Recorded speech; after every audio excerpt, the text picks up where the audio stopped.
ஆப்கானிஸ்தானில் பல புதிய வளர்ச்சிகள் நடந்து கொண்டு இருக்கின்றன. அல்ஹம்துலில்லாஹ். இறைவனின் உதவியால் அவர்கள் அமெரிக்காவை தோல்வியடை செய்தது மட்டுமல்ல, அவர்களுக்குத்தான் உலகத்திலே மிக அதிகமான கனிமத்து பொருள் ஒன்று கிடைத்திருக்கிறது. 7 பில்லியன் டாலருக்கு ஆயுதங்கள் அமெரிக்கா விட்டு சென்றிருக்கிறது. ஆகவே வலுவான ஒரு பாதுகாப்பு அமைச்சகத்தை அவர்களால் ஏற்படுத்த முடிந்திருக்கிறது. ஆனால் அமெரிக்கா இன்னும் ஐஎஸ்ஐஎல் போன்றவர்களை வைத்து அங்கே குண்டுகளை வைப்பதும், அதில் முக்கியமான ஒரு அமைச்சர் கூட ஷஹீதாகி இருக்கிறார். இந்த அளவுக்கு அமெரிக்கா குழப்பங்களை செய்து கொண்டு இருந்தாலும் ஆப்கானிஸ்தான் முன்னேறி கொண்டு இருக்கிறது. இப்பொழுது ஆப்கானிஸ்தானில் போலீஸுக்கு, அதாவது சில முக்கியமான பதவிகளுக்கு பெண்களை இணைத்து கொண்டு இருக்கிறார்கள். அது ஒரு பெரிய மாற்றமாக பார்க்கப்படுகிறது.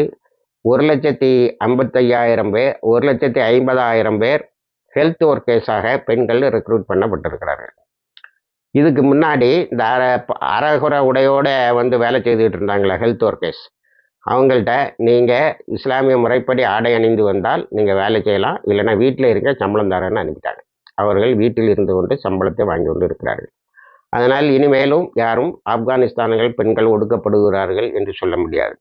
இப்போ ஆப்கானிஸ்தானில் ஒரு உமன்ஸ் கிரிக்கெட் டீம் இருந்து அந்த பெண்கள் எல்லாம் வெளிநாடுகளுக்கு பயந்து ஓடினார்கள். இப்பொழுது அவர்கள் மீண்டும் ஆப்கானிஸ்தானுக்கு வந்திருக்கிறார்கள் என்ற செய்தி ஆப்கானிஸ்தானை அந்நியப்படுத்த நினைக்கும் நாடுகளுக்கு மிகப்பெரிய அதிரடியாக இருக்கிறது. ஏற்கனவே ஆசிரியர்கள் பஞ்சத்தை பெண்கள் தான் தீர்த்து கொண்டு இருக்கிறார்கள். ஆனால் 21 வருடங்களாக அமெரிக்காவுக்கு உதவி செய்து கொண்டிருந்தவர்களுக்கு இப்பொழுது ஒரு பெரிய நெருக்கடி வந்திருக்கிறது. அமெரிக்காவுக்கு தாலிபான்களை காட்டி கொடுத்தவர்கள், அமெரிக்காவினுடைய ஏஜெண்டுகளாக செயல்பட்டவர்கள், இவர்களுக்கெல்லாம் அமெரிக்கா ஒரு வாக்குறுதியை வழங்கியது.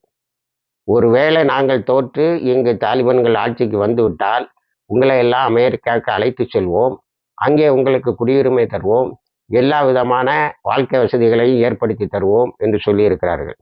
ஆனால் இப்போ ட்ரம்ப் வந்த உடனே இவங்க எல்லாருக்கும் ஒரு பேனை போட்டான்.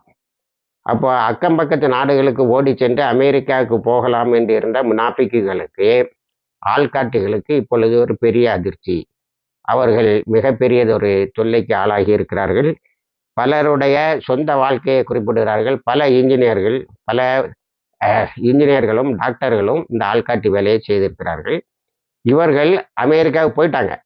ஒரு பிளைனில் அதனுடைய வீலெல்லாம் பிடிச்சிட்டு தொங்கிட்டு போனாங்க இல்லையா, அதில் இவங்கெல்லாம் உண்டு. அப்போ இவங்க அமெரிக்காவுக்கு போயிட்டாங்க. அங்கே குடியுரிமை தருவோன்னு சொன்னவன் கொடுக்கல. ரெஸ்பெக்டபுள் ரெஃப்யூஜிஸ்ன்னு சொல்லி ஒரு இடத்துல அவங்கள அகதிகளாகவே வைத்துக்கிட்டு இருந்தான். இப்போ நீங்கள் வெளியில் போங்கங்கிறான். முனாஃபிக்குகளுக்கு எப்படிப்பட்ட தண்டனை கிடைக்குது என்பதற்கு ஆப்கானிஸ்தான் ஒரு அழகிய முன்மாதிரி. அங்கே இப்போ ஒரே ஆர்டரில் இவங்களெல்லாம் டிபோர்ட் பண்ணிட்டான். அவங்க அந்த முனாஃபிக்குகள் இப்போ ஆப்கானிஸ்தான் வந்துத்தான் ஆக வேண்டும், வேறு வழி இல்லை. அவர்கள் ஏற்கனவே ஆப்கானிஸ்தான் குடிமக்கள், அமெரிக்காவுக்கு வந்தவர்கள் என்று நிரூபிக்கப்பட்டு விட்டது.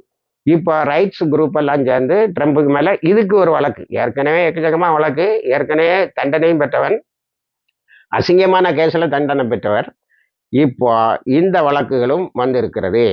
இந்த வழக்குகளில் என்ன சொல்கிறார்கள் என்று சொன்னால், நீங்கள் கொடுத்த வாக்குறுதியை மீறுவது அமெரிக்காவினுடைய சட்டங்களுக்கு எதிரானது, ஆகவே அந்த மக்களை நீங்கள் டிபோர்ட் பண்ணக்கூடாதுன்னு. இப்போ அந்த மக்களை வலுக்கட்டாயமாக பிளைனில் ஏற்றி இங்கே அனுப்பினான்னா தாலிபான்கள் எப்படி நடந்து கொள்ள வேண்டும்? தங்களை காட்டி கொடுத்தவர்களை, அவர்களில் பலர் ஷஹீதாகிறதுக்கு இந்த காட்டி கொடுத்தவர்கள் மிக முக்கியமான காரணம். அவர்களை மன்னிப்பார்களா, அல்லையே அவர்களை அப்படியே ஏற்றி வாழ்ந்தால் வாழ்ந்து விட்டு போங்கள் என்று விடுவார்களா என்று தெரியவில்லை. ஏனென்று சொன்னால் இப்போ மன்னிப்பதற்கு வாய்ப்பதில்லை. ஏன்னா ஆப்கானிஸ்தான் பொருளாதாரத்தை நல்லா வளர்ந்துகிட்டு இருக்கு. இன்னொரு பிரச்சனை எதிர்கொள்ள அவர்கள் விரும்பவில்லை.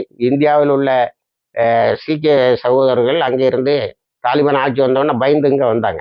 அவங்க அழைச்சிக்கிட்டாங்க. நீங்கள் எங்கள் குடிமக்கள், உங்களுடைய சொத்துக்கள் எதுவும் பறிமுதல் பண்ணப்பட்டிருந்தால் அது திரும்ப ப்ராக்டிக்கலாகவே கொடுத்துட்டாங்க. அதை நான் பல காலொலிகளிலும் சொல்லியிருக்கிறேன்.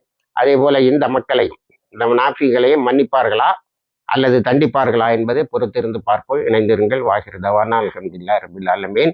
அமெரிக்காவை வீழ்த்திய இந்த செஞ்சோரில் நம்ம கண்ணுக்கு முன்னால் வீழ்த்திய ஆப்கானிஸ்தான் மிகப்பெரிய வல்லரசாக பெருந்தன்மைகளோடும் பெரிய பொருளாதார திட்டங்களோடும் வளர்ந்து கொண்டிருக்கிறது என்ற இனிய செய்தி இறைவனுக்கு நன்றி சொல்லுவோம். வாய்ஸ் தவானா அல்ஹம்துலில்லாஹ்.